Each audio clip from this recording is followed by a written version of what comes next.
guys, welcome back to the channel. And over the past several days, I've watched quite a few films. We've had a long weekend, and I've also had a sick day in between. So, enjoyed watching a bunch of movies, mostly to actually do the reviews, because most of them are a little bit older movies. Um, and I've had a lot of fun watching these movies, including this one, which is actually one of my favorite films of all time. Um, it never fails to actually make me laugh, puts a smile on my face.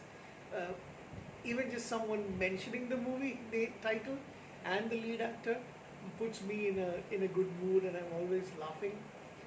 I know a lot of people haven't actually watched this movie, I guess, but you have to watch it just for the fun. And I am talking about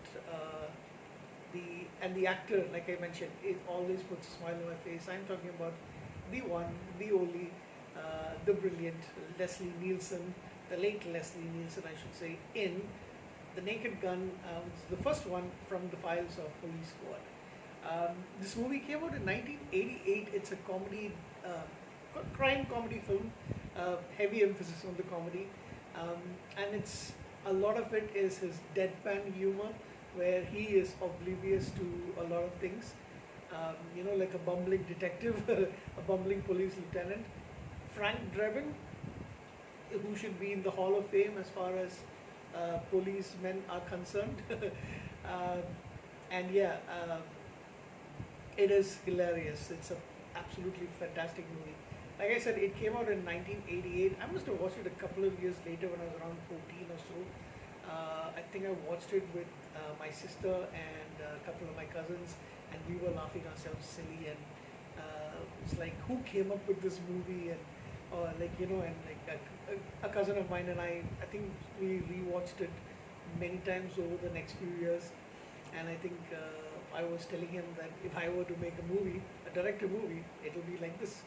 So anyway, Leslie Nielsen plays Frank Drebin, who is the bumbling cop. And he is the beginning of the movie is him fighting all these so-called enemies of the Allies, like Ayatollah Khomeini, Mohammad Gaddafi. Do they see? No, this is not the one which they have Saddam Hussein. They have Yasser Arafat and Mikhail Gorbachev. And he goes back to Los Angeles. He was actually on vacation, and then he had this fight kind of thing. And he goes back. He's broken up with his ex-girlfriend, and he goes to find out that his former partner, Officer Nordberg, played by very controversial O.J. Simpson. Yeah, him. That's the only downer in this franchise, to be honest, is the fact that O.J. Simpson is heavily connected with these movies. So, oh yeah, Fidel Castro is also one of the enemies. So he was actually trying to bust a heroin operation, gets himself shot, and he keeps getting hurt very badly. So he's in a coma, and it's this businessman named Vincent Ludwig, played by another absolutely amazing actor, Ricardo Montalban. Yes, Khan Noonien Singh himself. And so they find that Nordberg's jacket is been tested for heroin, so kind of like the suspicion falls on him, and that he was badly injured in a deal gone wrong. But he's Drebin and his who's the name of the other Captain Ed Hawken is played by yet another amazing actor from yesteryear, but I've not really watched him in too much other stuff. George Kennedy, by the way. And so he gives him 24 hours to clear Nordberg's name. So there's a lot of funny things happening, of course. You can't explain all those. And he goes to meet the businessman, Vincent Ludwig, and Ludwig sends his assistant, played by the very beautiful Priscilla Presley. The assistant's name is Jane Spencer, who becomes the love connection to Frank Drebin. And So basically, uh, Vincent Ludwig has got this, this machinery connected with his watch or some device, sorry, where he can hypnotize people and make them do certain tasks like killing a particular person. So it happens to be that the Queen of England is coming over for for an official visit, and she will be attending a baseball game at Anaheim Stadium. Why? We have no idea. And she's got a great pitching arm, by the way. I don't really understand baseball. I just know some of the terms. That's it. A term here and there. So I can't control myself laughing. There is a scene, of course, in which Frank makes like he goes. He's connected to this microphone where there's at a press conference with the mayor of of Los Angeles, and then he goes to the bathroom and everybody can hear him, peeing and humming and farting and all that stuff. So there's a lot of those kind of things. So yeah, they actually had Reggie Jackson. I believe he's a famous player. Using this beeper, he was supposed to try and kill the Queen, and then finally, when Ludwig is killed, somebody stamps on the device, and Jane is actually triggered. She's supposed to kill Frank Drebin.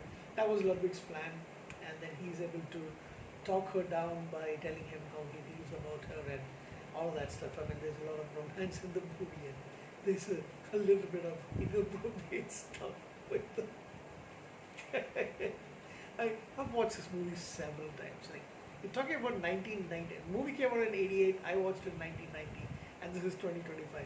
I have seen this movie many, many, many times, but I can't stop laughing when I think about certain scenes. The one that's actually going on in my mind right now is him trying to escape from Ludwig's office when he accidentally sets it on fire, and there's all these. On the outside of the building, there's a lot of these statues of naked men and women.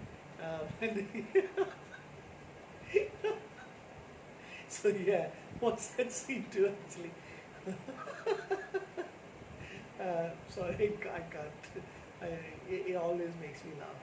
I miss Leslie Nielsen like crazy. I believe he passed away in 2010.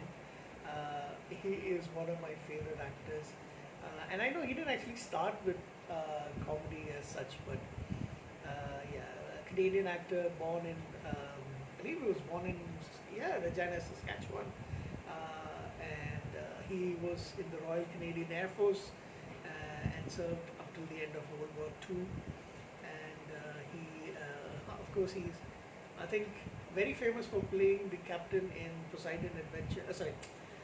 He was in Poseidon Adventure and as well as Forbidden Planet, which was 10 years before the original 1960s Star Trek. And this was in 1956, and he was a young, dashing, lead man.